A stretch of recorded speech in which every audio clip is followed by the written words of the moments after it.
Welcome back to Beyond the Headlines on the WMBD Plus app. Our next story of the day takes us to Franklin Primary School hosting its annual Black History program. Now, Breanna is in the hot seat now to share what was special about this year's program. And Alex did keep the seat warm, as you said, so it is literally the hot seat. Right.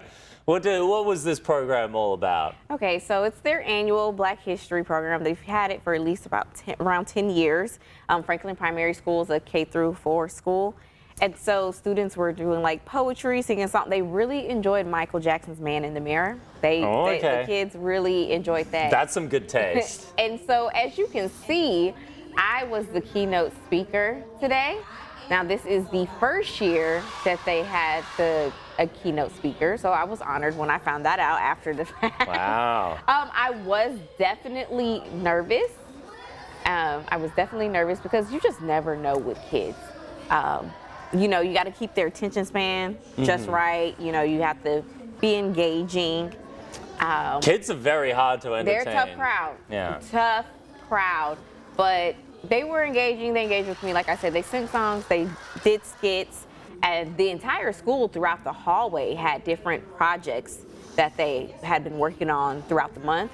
There was even a portion where the assistant principal was like, "What have y'all learned?" And so they passed the mic down during the program, and so kids could share some of the things that they have learned. Oh, that's so sweet. So, hey, the speech was a pretty big part.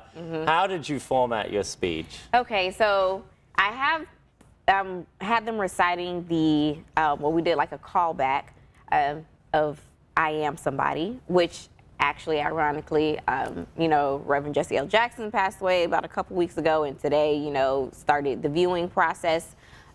And so that's where that comes from. Right. I use that as an inspiration to let them know that they are somebody, they'll be somebody great. They're never too young to start achieving their goals, making an impact in their community and just being a positive. Like just yesterday, I had Miss Teen Juneteenth and Little Miss Juneteenth in the studio. So I touched on that a little bit, like you are never too young to make a positive difference in thinking about the people that you learned, that they have been learning about throughout the month. And talk to me a little bit how it felt to really be in that moment in front of all these kids, and especially they were singing along with you. How did that feel? I was glad. So I got up there, I was like, "Hey, I'm gonna need y'all to repeat after me, okay?" And they went right into it because I was nervous. And my mom's an educator and everything, so I was like, I don't see how you do this every day, because you have to keep your energy up. You have to keep them engaged. But it was nice that they were,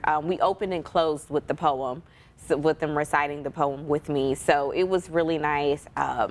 And I was like the last person on program, so that's even more pressure, yeah, right? Yeah. When I realized that, I'm already nervous now, because it's just like, I might be keeping them from recess, lunch or something. Oh, yeah, I don't you want don't to be want the to do person, that. but it was a great crowd. I'm truly honored that Assistant Principal Sydney Ross invited me to speak. And then, like I said, later on, I found out I was the first speaker. So I'm like, I'm glad I found that out after the fact, because I was already nervous for so many other reasons. But it was a great program. I was truly honored. You would do it again? I would definitely do it again. Yeah. I got the first one out the way right now. Yeah, I know, right now this is the easy part. You've gotten your reps in. I would do it again. So it was truly fun. It's always so great to pour into the next generations. Yeah, and connect to the community like that way. Because sometimes we're just like, we're just like these figures on a screen. And that's what I explain to people. They're like, "Well, you do this all the time." And I'm like, it's only me in this studio, our engineers, and a meteorologist. It's like 4 or 5 of us in here. And the engineers, they just always look grumpy at us. But when you got to go in front of a crowd, that is a different, especially because I had to, come up with a speech. My usually community engagements are like emceeing a program that's already outlined, so this was something new for me. All right, perfect.